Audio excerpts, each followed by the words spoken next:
बिस्मिल्लाहिर्रहमानिर्रहीम। Pakistan People's party के मुस्लिम league नून पे हमलों की तादाद, हमलों के अल्फाज बढ़ चुके हैं, अल्फाज तल्ख हो चुके हैं। अब सूरत हाल यह है कि बिलावल भुट्टो साहब कहते हैं कि नवाज शरीफ साहब 3 मरतबा हुक्मरान रहे, पहले कौन सा तीर मार लिया कि जब दोबारा हुकूमत मांग रहे हैं। लेकिन लोग ये कहते हैं कि बिलावल साहब जब ये बात करते हैं तो अपना सीवी पेश करते हैं, वो कहते हैं उससे मत लाओ, वो आपसे लड़ेगा, मुझे लेके आओ, मैं हुकूमत चलाकर आपको दिखाऊंगा। सूरत हाल है क्या, जायजा लेंगे, बात करेंगे कुछ सीनियर सियासतदानों से और कुछ ऐसे सियासतदानों से जो पाकिस्तान तहरीक इंसाफ के लिए इस वक्त गले की हड्डी बन गए। मुस्तफा नवाज खोकर साहब से हम बात करेंगे, पॉलिटिकल सिस्टम के अंदर क्या तब्दीलियां मुमकिन है, किस तरीके से पाकिस्तान की सियासत इतनी स्टेबल हो जाएगी कि लोगों को उनका जमहूर के जरिए, रायदही के जरिए दिया हुआ हक जो है वो मिल सकेगा। मुस्तफा नवाज खोकर साहब के बाद हमें ज्वाइन करेंगे अकबर एस बाबर साहब, वाकई गले की हड्डी बन गए, किस तरीके से बन गए, जरा बात करेंगे। खोकर साहब आपका बहुत शुक्रिया। शायद खाकाना बासी साहब कहते हैं कि जो हालात है, जो सियासी जमातों की एक दूसरे से रस्साकशी है, इसके बाद शायद जो है वो इलेक्शन किसी काम के ना रहे, किसी फायदे में ना रहे। आप लोगों ने पार्टी पे अनाउंस की थी, उसमें भी कुछ ताखीर है और इत्तलात ये है कि आप इलेक्शन लड़ भी रहे हैं, कैंपेन का आगाज भी आप कर चुके हैं, कुछ जगहों पर आपके बिलबोर्ड मैंने किसी ट्वीट के अंदर देखे। तो सूरत हाल इस वक्त आपके जात के हवाले से और आपकी पार्टी और फिर शायद खाकान अब्बासी, इन तीनों का अगर आप जवाब दे सके। जी, मैं तो इंडिपेंडेंट इलेक्शन कंटेस्ट कर रहा हूं और शायद साहब ने बिल्कुल ठीक बात की कि पाकिस्तान की सियासत इस वक्त सिर्फ पॉलिटिकल पार्टीज के दरमियान इक़्तिदार के टुकड़े हासिल करने का नाम है। पावर पॉलिटिक्स की बदतरीन शक्ल हमारे सामने मौजूद है। पॉलिटिकल पार्टीज इस चीज के साथ कंसर्न ही नहीं रह गई कि लोगों के क्या मसाइल है। अभी तक इस चीज से अंदाजा आप लगा लीजिए कि किसी जमात का मंशूर तक तैयार नहीं है। और जो पॉलिटिकल क्राइसिस चल रहा है हमारे मुल्क को जरूरत है इस वक्त के सियासी इस्तेहकाम हो। जब तक सियासी इस्तेहकाम नहीं होगा तो हम माशी इस्तेहकाम भी नहीं लेकर आ सकते। और अनफॉर्चुनेटली लग रहा है कि ये जो हमारा क्राइसिस का जो सर्कल है, ये क्राइसिस की जो ग्रेविटी है, उससे हम निकल नहीं पाएंगे और ये आगे इलेक्शंस के बाद इसमें इजाफा ही होगा। तो उन्होंने ठीक राय में बात की। खोकर साहब, लेकिन हम जब बात करते हैं इलेक्शंस की तो कहा यह जाता है कि इलेक्शंस जब भी होंगे नई क़यादत आएगी, इसके नतीजे में क्राइसिस से हम बाहर निकलेंगे। जो कुलिया आज तक हमें बताया गया, पढ़ाया गया, सुना गया, समझाया गया, वो यही था कि जी इलेक्शंस हल होता है कि जिस वक्त बहुत सोसाइटी पोलराइज हो जाए तो इलेक्शंस होते हैं और इलेक्शन के बाद लोग अपने अपने काम पे लग जाते हैं। जी, आप ठीक कह रहे हैं, लेकिन इस सूरत हाल में हमें जो नजर आ रहा है वो तो ये है कि ये इलेक्शंस नहीं है, ये सिलेक्शंस हो रही हैं। पहले ही जो एनवायरनमेंट है, प्री पोल एनवायरनमेंट, वो इतना खराब हो चुका है कि इलेक्शन कमीशन नजर नहीं आता कि अपनी जिम्मेदारियों को एक इम्पार्शियली पूरा कर पाएगा। और बाकी जो सारी सियासी जमातें हैं वो इस खेल में खुश हैं। यहाँ पर तो इक़्तिदार हासिल करना जो है उसका जो रास्ता है वो ज़हनी तौर पर और कल्बी तौर पर तमाम पॉलिटिकल पार्टीज ने ये तस्लीम कर लिया है कि वो जैसे शेख रशीद साहब कहते होते हैं कि गेट नंबर 4 के जरिए। तो अब जहां पर सियासत इस मुकाम पर पहुंच जाए, हमें जो असल में जो चीज तय करनी है कि 76 साल का ये सफर हम गुजार बैठे हैं। हमारी रीजन में आप देख लें, इंडिया कहां पहुंच गया, बांग्लादेश कहां पहुंच गया, और पाकिस्तान का जो मुवाजना है वो अनफॉर्चुनेटली अफगानिस्तान के साथ किया जा रहा है। तो हम एक ऐसा मुल्क है कि जिसके अंदर इमेंस पोटेंशियल है, जहां पर 25 करोड़ लोगों की जिंदगियों का सवाल है, उनकी ख्वाहिशात है। उसके बावजूद अगर हम इस पॉलिटिकल क्राइसिस का शिकार होकर किसी डगर पे, किसी मंजिल पे ना पहुंच सकें तो ये लोगों के साथ एक बहुत बड़ी ज्यादती है। अच्छा खोकर साहब, अगर हम देखें तो दो तरह का इस वक्त मामलात है। एक वो पार्टियां हैं जो 30, 35, 40, 45 साल से सियासत कर रही हैं, हुकूमत में भी कहीं कहीं मरतबा आई, कोई 3 मरतबा आया, कोई 2 मरतबा आया। अब एक जानब हम वो जमातों को देखते हैं, दूसरी जानब एक ऐसी जमात है कि जो इस वक्त जेलों की हवा खा रही है। तो आप इस सारे सिनेरियो में जो इस वक्त है, ज्यादा जिम्मेदार किसको समझते हैं? बकौल मियां नवाज शरीफ के खलंडरे के हवाले मुल्क कर दिया गया था, जिसने माशरत को, सियासत को, बैरूनी ताल्लुकात को, यानी कि खारजा ताल्लुकात को, हर चीज को तबाह कर दिया। तो इस सारी सूरत हाल का पुरानी सियासी जमातों या जेल की हवा खाने वाली सियासी जमात को जिम्मेदार समझते हैं? देखिए, 2018 के जो किरदार थे, जो ज़ेरे एताब थे, आज वो मंजूर नजर है, और जो आज ज़ेरे एताब है वो 2018 में मंजूर नजर थे। तो ये खेल पाकिस्तान में जब से खेला जा रहा है, आप अगर कोई भी गलती करते हैं तो हम, वो जिस तरह एक साहब ने बड़ी अच्छी बात की, उन्होंने कहा कम से कम गलतियां ही नहीं करना सीख लें। 76 सालों से हम मुसर हैं कि हमने गलतियां भी बार बार वही करनी है और उन्हीं को दोहराना है, नई गलतियां भी हमने नहीं करनी। तो ये तो दायरों का एक सफर है कि आज ये मंजूर नजर हो गया, कल फलाना हो गया, और मियां नवाज शरीफ साहब ने भी जो रास्ता इख्तियार किया इक़्तिदार में आने के लिए, वो उनकी अब सियासत जो थी, अब वोट को इज्जत दो का नारा कहां गया, कहां गई वो सारी गुफ्तगू।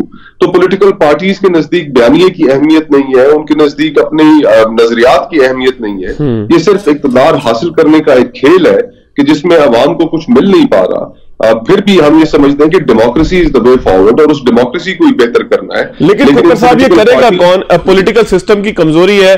हम बहुत आसानी से कह के निकल जाते हैं कि थर्ड वर्ल्ड कंट्रीज में इसी तरीके से होता है, जहां मईशत कमजोर हो वहां पर इसी तरह बेयकीनी होती है। ये 3-4 जुमले हैं पेटेंट किस्म के जो कोई भी कह के निकल जाता है। लेकिन इसका सोल्यूशन आखिर है क्या? आप जाहिर है कि कैसी आवाज सोसाइटी में नजर आते हैं कि जो पढ़ा लिखा है, जो एक पॉजिटिव वे के अंदर पाकिस्तान को ले जाने की बात कर रहा है, लेकिन ये सब कुछ होगा कैसे, करेगा कौन? क्योंकि जिसकी करने की बात है लगता है कि उसकी आवाम में पजीरा ही नहीं है। ये आप बिल्कुल ठीक कह रहे हैं। ये ऐसा एक अमल है कि जिसमें कम से कम पहली जो स्टेज है वो तो ये है कि कॉन्वर्सेशन शुरू हो, लोगों को अंदाजा हो कि हम खड़े कहां पर हैं और हमारे प्रॉब्लम्स क्या है, और फिर उन प्रॉब्लम्स की सॉल्यूशंस क्या है, कि कम से कम ये गुफ्तगू शुरू तो हो।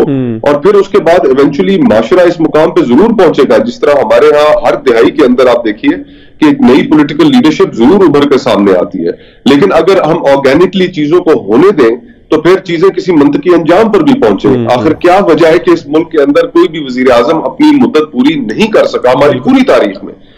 तो अब जो पॉलिटिकल पार्टीज का इस वक्त, 2 बड़ी पॉलिटिकल पार्टीज का जो बयानिया है अवाम के सामने, वो मसलूमियत का है। मियां साहब कह रहे हैं कि मेरे साथ 2017 में बड़ी ज्यादती हुई, मुझे निकाल दिया गया। जो तहरीक इंसाफ है वो ये बयानिया लेके जा रही है कि जी हमारे साथ अभी बड़ी ज्यादती हो रही है। कोई इस चीज के ऊपर पूछेगा कि जनाब आपने एक और नौकरी का भी वादा किया था, 50 लाख घरों का भी वादा किया था, अवाम के इश्यूज के ऊपर सियासत का है। दुनिया भर में इशू अवाम के सियासत अवाम के इश्यूज पर होती है। तो हमें अब इस चीज को तय करना पड़ेगा, प्रिंसिपल कॉन्ट्रडिक्शन जो है हमारे माशरे की, उसको तय करना पड़ेगा कि ये मुल्क चलाना किसका काम है। और कुछ आगे बढ़ते हुए दिखाई दे रहे हैं इसके ऊपर हम, या बात वहीं की वहीं रुकी हुई है? चंद आवाजें हैं जो सोसाइटी से उठती है, चंद सेमिनार हैं, चंद ऐसे लोग हैं कि जो सोसाइटी में चेंज की बात कर रहे हैं, लेकिन कोई तहरीक बनती दिखाई दे रही है आपको? कोई लगता है कि लोग पॉजिटिवली इसको रिसीव भी कर रहे हैं?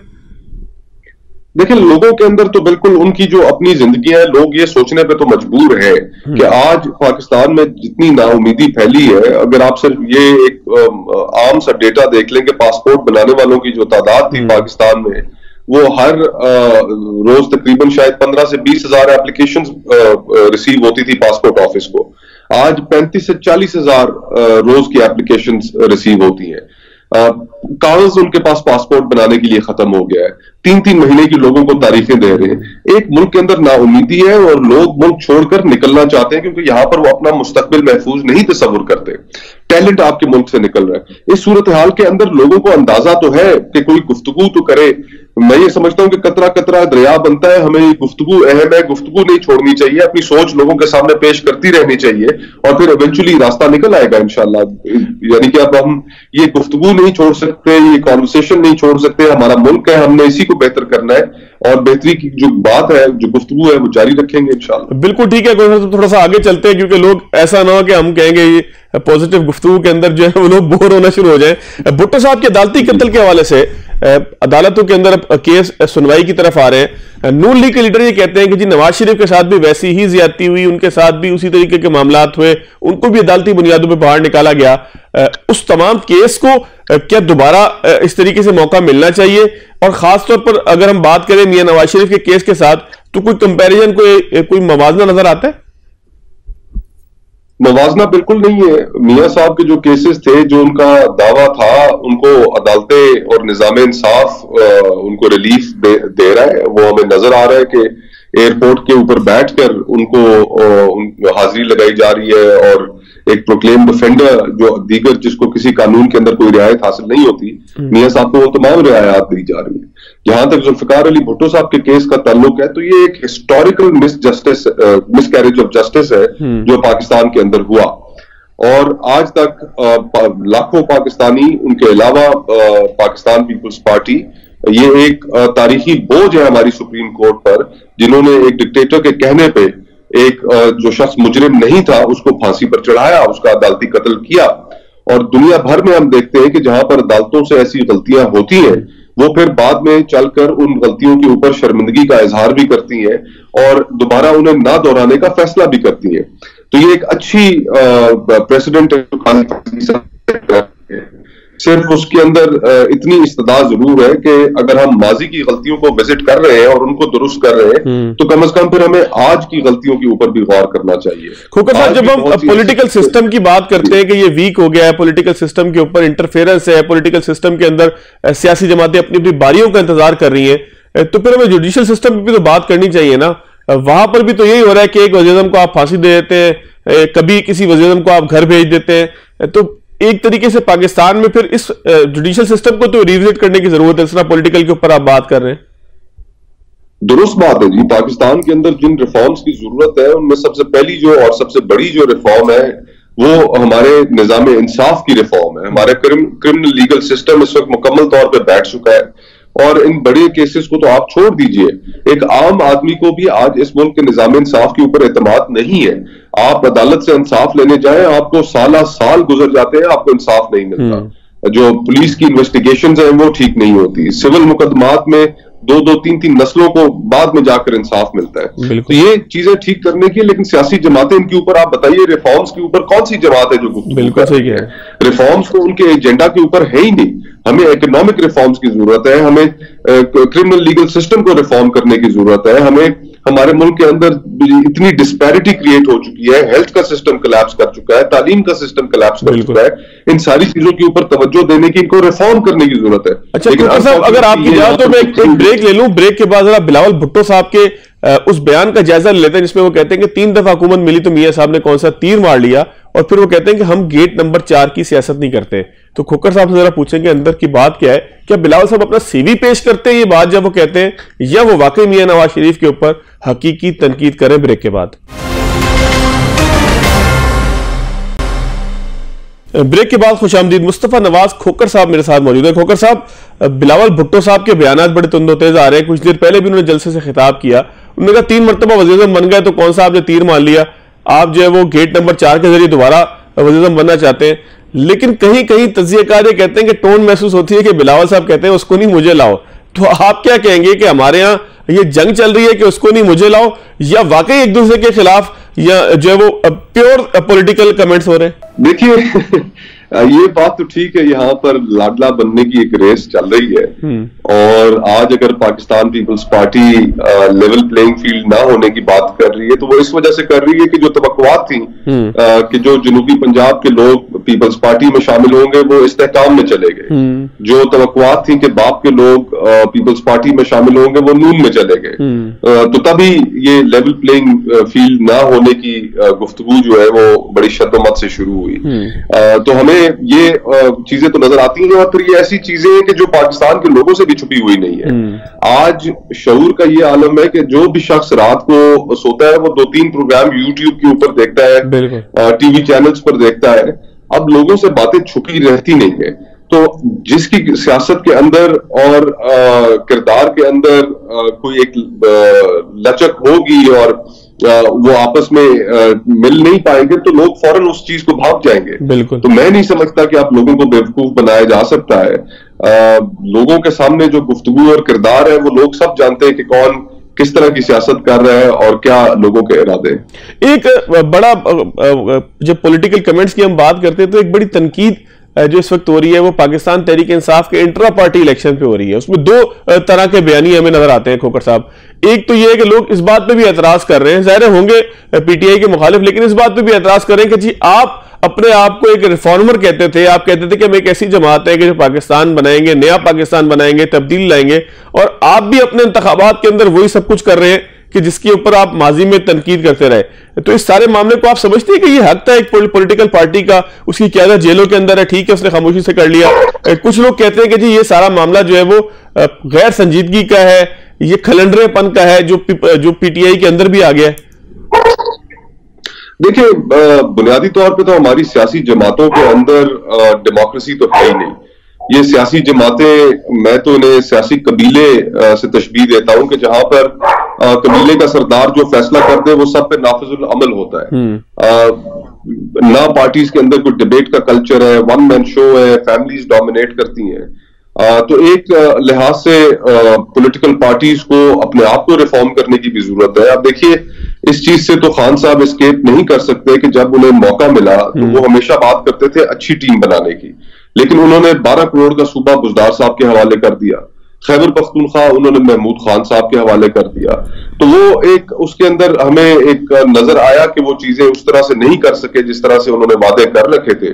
लेकिन जो इंट्रा पार्टी इलेक्शन है उसके अंदर तो ऐसा महसूस होता है कि टारगेट ईसीपी की जानिब से स्पेशली एक पॉलिटिकल पार्टी को किया जा रहा है, और बाकी पॉलिटिकल पार्टीज के अंदर भी जो इलेक्शंस हैं वो इसी तरह के होते हैं, इससे कोई डिफरेंट इलेक्शंस तो नहीं होते।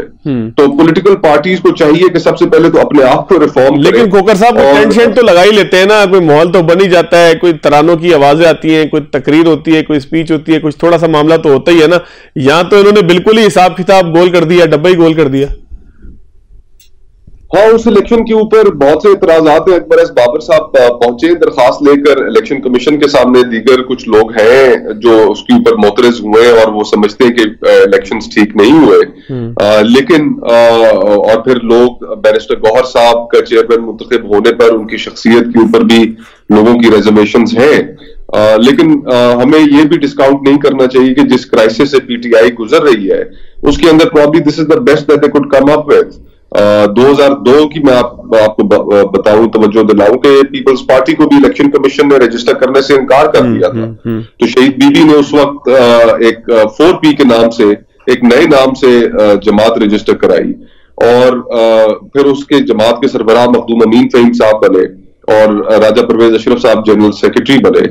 तो पॉलिटिकल पार्टीज के साथ ये होता है, उन्हें तैयार रहना चाहिए और पॉलिटिक्स को कभी उस दोराहे पे लाकर नहीं खड़ा करना चाहिए कि जहां पर कोई और रास्ता ना रहे।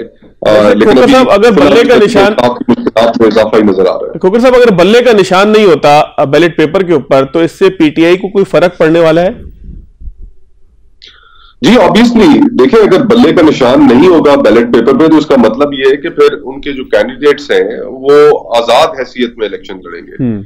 2018 में सेनेट के इलेक्शंस जब हो रहे थे तो एन इलेक्शंस के बीच में मुस्लिम लीग नून का जो निशान था वो विड्रॉ कर लिया गया। आज भी अगर आप सेनेट की वेबसाइट पे जाएं तो डॉक्टर मुसद्दिक मलिक, इरफान सदीकी साहब और दीगर जो PMLN के लोग हैं उनका आप नाम देखें तो आगे इंडिपेंडेंट लिखा होगा।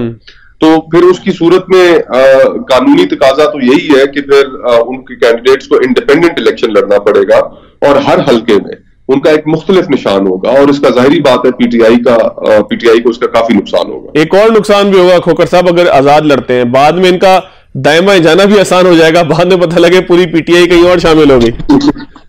जी, वो डिफेक्शन क्लॉज फिर नहीं लग सकेगा। तो ये पॉसिबिलिटी अपनी जगह मौजूद रहेगी।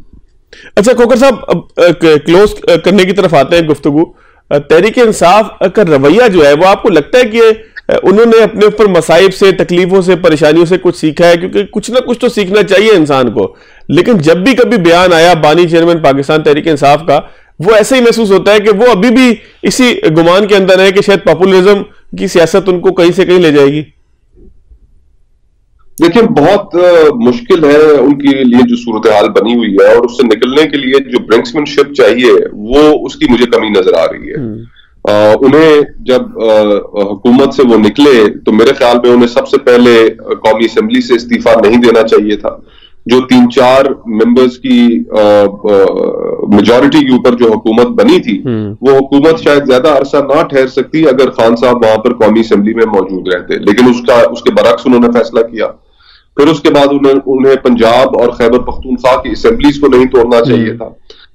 वहां से जो तोड़ने का जो नुकसान हुआ वो भी आपके सामने है। लेकिन इसमें हमें ये भी जरूर मद्देनजर रखना चाहिए कि जो गैर आईनी काम किए गए, जो 16 महीने की हुकूमत थी उसने भी कोई कसर नहीं छोड़ी आइन को वायलेट करने की। जिस तरह मर्दमशुमारी को उन्होंने नोटिफाई किया, इलेक्शंस को डिले करने के लिए, पंजाब में इलेक्शंस नहीं होने दिए, खैबर पख्तूनख्वा में नहीं होने दिए।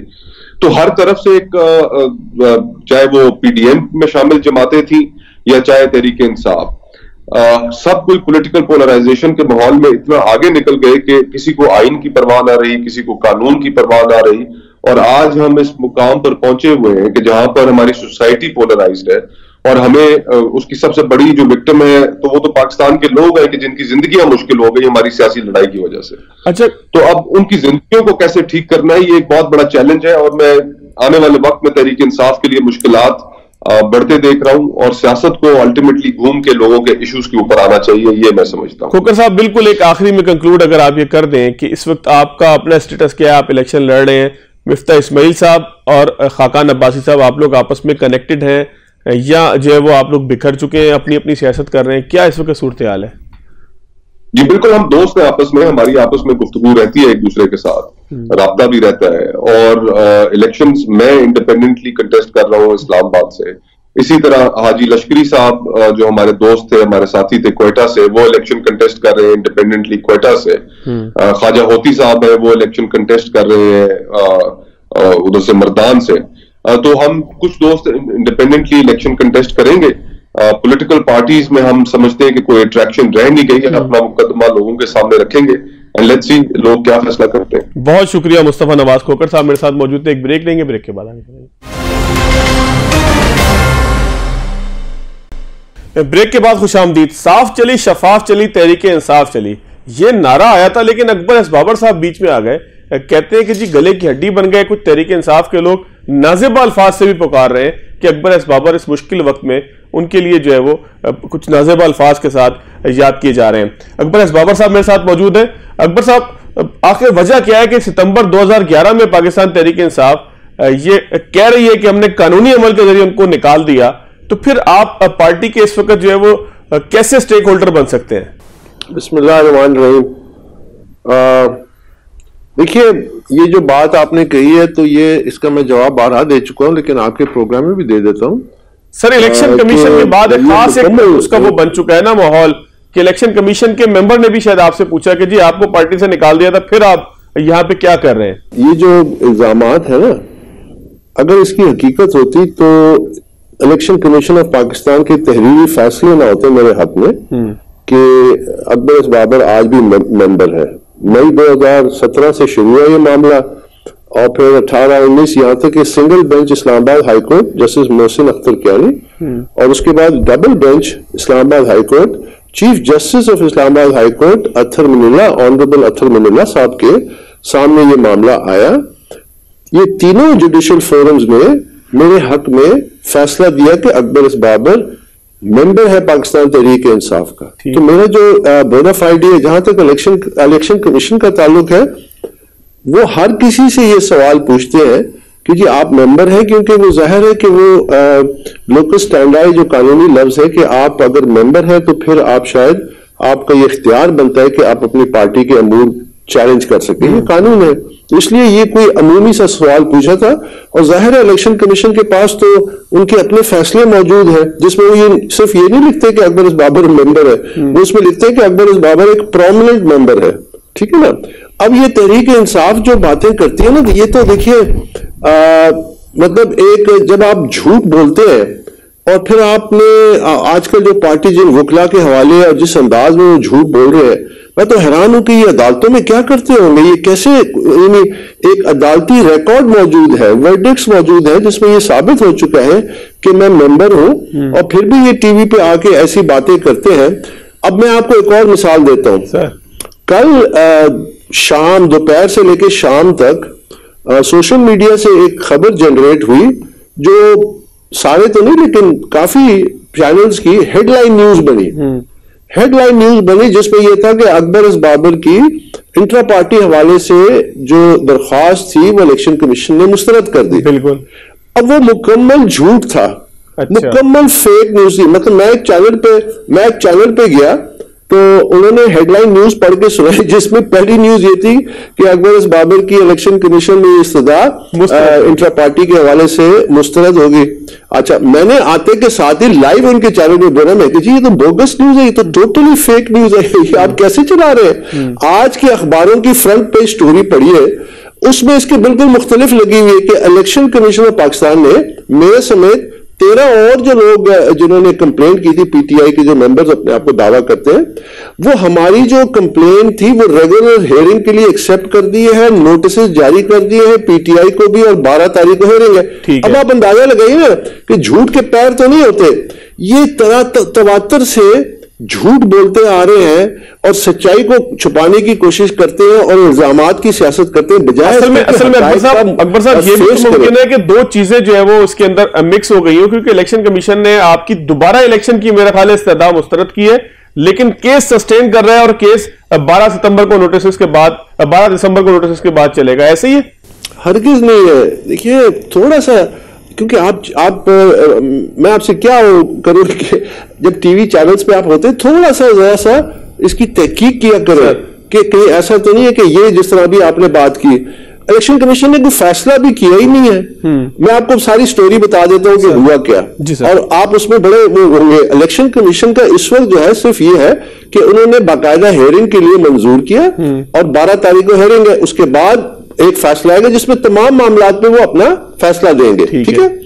अच्छा, अब जो हुआ क्या, जिसको ये फेक मीडिया, फेक न्यूज के जरिए न्यूज चलाई गई, जब बहस हो रही थी तो हमने अपनी जाहिर और भी वकील थे और लोगों ने भी अपनी कानूनी जो सारे पहलू थे, शवाहिद जो थे, वो तमाम दलाइल जो दिए, तो हमने अपनी जाहिर पिटीशन के हवाले से, जो कंप्लेंट के हवाले से जो हमने उसमें लिखा था, हमने उसमें 3 चीजें लिखी थी।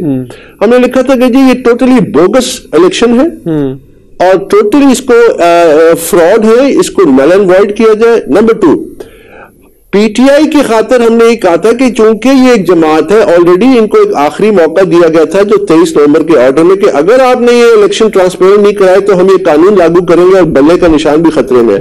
हमने कहा शायद इनको एक और मौका दिया जाए और थ्रू इंडिपेंडेंट मॉनिटर्स, और तीसरा ये कि तमाम सियासी जमातें जो है उन पर ये इंट्रा पार्टी का कानून लागू किया। ये 3 चीजें हमने मांगी। अब इस बहस के दौरान एक मेंबर ऑफ इलेक्शन कमीशन जिनका ताल्लुक खैबर पख्तूनख्वा से था, उन्होंने ये एक ऑब्जर्वेशन दी, और वो ऑब्जर्वेशन अगर तमाम बाकियों की भी है तो फिर तो बहुत ज्यादा पाकिस्तान तहरीक इंसाफ के लिए मुश्किलात बढ़ जाए। वो क्या, उन्होंने कहा कि जी हमने जितनी रियायत देनी हम इनको अब कानून लागू करेंगे। अब कानून जब आप वो लागू करेंगे तो इसका मतलब है कि आपका जो निशान है वो भी खतरे में, आप डीलिस्ट भी हो सकते हैं। बिल्कुल ठीक। तो इसमें बजाय इसके कि वो खुशियां मनाए, उनको तो लम्हे फिक्री है, लेकिन हम ऐसी कोई सोच इनके ऊपर हावी है कि इन्होंने हर सूरत हाल में झूठ बोलना है, सिचुएशन को उसको सामने से उसको फेस नहीं करना है और एक राह नहीं निकालने की राह निकाले। इसीलिए तो आज पाकिस्तान तहरीक इंसाफ इस नैच पे पहुंची है कि उसके कायदीन कुछ जेल में है, कुछ अंडरग्राउंड है, पार्टी का शिराजा बिखर रहा है, एक कॉन्फ्रंटेशनलिस्ट पार्टी इतनी मुश्किल में है। आप बानी रुकन है, आप बानी रुकन होने के साथ साथ पार्टी के आप कहते हैं कि जी मैं हमदर्द भी हूं, तो आप मजम्मत क्यों नहीं कर रहे? आपकी पार्टी मुश्किल के अंदर है ना, तो तहरीक इंसाफ फिर सही तनकीद करती दिखाई नहीं दे रही कि जी अकबर साहब तो हमें हमारे हवाले से बात ही नहीं कर रहे। किस बात की मजम्मत मैं नहीं कर रहा? कि पार्टी के कारकुनान गिरफ्तार हो रहे हैं, उनके ऊपर मुश्किलात आ रही हैं, उनको इलेक्शन लड़ने के रास्ते में रुकावट डाली जा रही है। देखिए, जहां तक रुकावटों का ताल्लुक है, मैंने टीवी पे आके कहा है, मैंने तलत हुसैन के टॉक शो में कहा है कि मैंने कहा मैं डिफेंड करूंगा अगर पीटीआई के साथ ज्यादती होगी। लेवल प्लेइंग फील्ड सबको मिलनी चाहिए। अब लेवल प्लेइंग फील्ड देने के लिए आप अपने पार्टी के वर्करों को क्यों नहीं लेवल प्लेइंग फील्ड देते? आप उन पे क्यों नहीं भरोसा करते? आप उन पे क्यों नहीं एतमाद करते? आप उनको वोट देने का हक क्यों नहीं देते? आप यू लूज मॉरल ग्राउंड। अगर आप इसी इलेक्शन में अपने वर्करों पे भरोसा करते तो कल खुदा ना ख्वास्ता अगर फरवरी 8 का इलेक्शन जो है वो इसी तर्ज का हुआ जिस तरह पीटीआई ने इलेक्शन कराए, आप किस मुंह से शिकायत करेंगे? आप क्या कहेंगे कि जी हमारे साथ ये इलेक्शन में ये धांधली हुई या ये हुआ? हमारी एक इलेक्शन की तारीख है, कोई इतनी खुशगवार तो नहीं है। तो आप अपने आप को मेयार बनाए, रोल मॉडल बने। आप कहे कि जी हम अपने वर्करों को देखें, हम उनको कितनी ऑनेस्टली उनको ट्रीट करते हैं, उनको अहमियत देते हैं, लीडरशिप को इलेक्ट करने में वो हम इसका रोल मॉडल है। तो आपको तो ये रास्ता इख्तियार करना चाहिए था बजाय। अच्छा, दूसरी बात, अब एक बड़ी अहम बात है। दूसरी बात आप कह रहे हैं कि पार्टी पे जो लोग जो तकालीफ में है या कुछ जेल में है या मुकदमात है। देखिए, एक बात सुनिए, हमसे हमारी लॉयल्टी सबसे पहले तो फेथ, उसके बाद अपने मुल्क से होनी चाहिए, बिल्कुल, उसके बाद अपने लोगों से होनी चाहिए। जमात बहुत नीचे आती है। याद रखिए, जो सियासत की गई है पिछले 6-7 सालों में, यहां इदारों पे हमले हुए, यहाँ जुडिशियल कॉम्प्लेक्स पे हमला हुआ, यहाँ इस्लामाबाद पे हमला हुआ, ब्लू एरिया को आग लगाने की कोशिश की गई, लाहौर में ज़मान पार्क पे हमला हुआ, 55 पुलिस वाले जख्मी हुए। ठीक है, ये हकायक है। उससे पहले पार्लियामेंट, उससे पहले सुप्रीम कोर्ट के गेट, ये हकायक है ना, बिल्कुल। ये सारी चीजें डॉक्यूमेंटेड है ना। किसी किसी एक शख्स को सजा नहीं हुई, किसी एक शख्स, जिस मुल्क में रिट ऑफ द स्टेट ना हो वो मुल्क आगे बढ़ ही नहीं सकता। कायदे आजम का जो कोर्ट ऑनरेबल जस्टिस काजी फैज ईसा ने फैजाबाद धरना केस में लिखा है वो क्या है कि सड़कों पे क्योस और ये जो है ये बर्दाश्त नहीं की जा सकती, कोई स्टेट प्रॉस्पर नहीं कर सकता। आपको पता है कि सिंगापुर में अगर आप मेट्रो ट्रेन इस्तेमाल करते हैं, बबल गम खाते हैं तो आप पे फाइन होता है, आप पब्लिक टॉयलेट को फ्लश नहीं करते आप पे फाइन होता है। आपको पता है कि सिंगापुर की आबादी 60 लाख है, 60 लाख की आबादी $950 अरब की सालाना एक्सपोर्ट्स है। पाकिस्तान की 25 करोड़ की आबादी है, $32 अरब से आगे नहीं गए। तो वहां पे मैं फर्क है, वहां पे मैं कभी भी जो लोग बलवा करते हैं, जो लोग आग लगाते हैं, मैं उनकी कभी भी हिमायत नहीं करूंगा, मैं उनकी कभी भी सपोर्ट में खड़ा नहीं होऊंगा। हाँ तो अकबर साहब आपके पास कोई प्लान है ऐसे लोगों से पार्टी को साफ करने का, पार्टी के निशान को उन लोगों के पास रखने का जो पाकिस्तान के आइन को, कानून को मानते हो और एहतराम करते हो? एक ही तरीका है, एक ही तरीका है कि आप पाकिस्तान का जो आइन है, इलेक्शन एक्ट है, और उसके बाद पाकिस्तान तहरीक इंसाफ का जो आइन है उसको लेटर एंड स्पिरिट में नाफिज करें। मैं आपको मिसाल देता हूं, आज ये जो पीटीआई के वकला है, मुझे बड़ा दुख होता है कि कभी कोई सीनियर वकला जो सुप्रीम कोर्ट में खड़े होकर आइन, कानून, ह्यूमन राइट्स, फंडामेंटल्स की पूरी गर्दान सुना रहे होते हैं, मुझे और आपको भाषण दे रहे होते हैं, वो कैसे इस फ्रॉड का हिस्सा बन सकते हैं? आपको पता है 2013 में जो पीटीआई का इंटर पार्टी इलेक्शन था उसमें 1 साल लगा था। ये चंद घंटों में पूरे के पूरे मुल्क के साथ एक नाटक रचाया गया। वो खड़े होकर हमारे जो बड़े वकील हैं ये इस फार्स को डिफेंड करते हैं, फिर एक तरफ लाहौर हाईकोर्ट में पिटिशन करते हैं कि जी हम इलेक्शन कमीशन का इख्तियार ही नहीं मानते कि उनके पास ये इख्तियार है कि इंटर पार्टी इलेक्शन में मुदाखलत करे, दूसरी तरफ उसको तस्लीम करके एक नाटक रचाते हैं। अब ये देखिए ना, ये अब एक इनके जो सीनियर वकील हैं, मेरे बड़े पहले दिन से पीटीआई जब बनी मैं उनके साथ हमने बड़ा अच्छा वक्त गुजारा है। हामिद खान साहब, हामिद खान साहब जून 15, 2022 को तलत हुसैन के प्रोग्राम में मेरे साथ बैठ के वो कहते हैं कि अकबर का ये जो रिफॉर्म एजेंडा है, यानी जो पार्टी को इदारा बनाना और डेमोक्रेटाइज करना और लीडरशिप को नीचे, कहते मैं उसके साथ हूं, मैं हिमायत करता हूं। तो आज क्या तब्दील हो गया? मैं तो आज भी वहीं पर खड़ा हूं, मैं तो आज भी यही कह रहा हूं। मैं तो कह रहा हूं कि पार्टी को इदारा बनाए जिस तरह मगरबी जमहूरियत में होता है कि एक इंडियन मिजाज जो है वो प्राइम मिनिस्टर बनता है बरतानिया का, जो अपनी पार्टी से नीचे ऊपर आता है। बिल्कुल ठीक है साहब, thank you very much. London का मेयर बाबर साहब, आपकी बात बिल्कुल दुरुस्त है कि पार्टी को इदारा बनाना चाहिए बजाय इसके कि फैमिली प्राइवेट लिमिटेड बने, जिस तरीके से पाकिस्तान के अंदर होता है। पाकिस्तान तहरीक इंसाफ को सोचना होगा कि अगर साफ चली, शफाफ चली और नया पाकिस्तान बनाना है तो अपनी पार्टी को सबसे पहले ठीक करें। आज से इतनी, इजाजत दीजिएगा, अल्लाह हाफिज।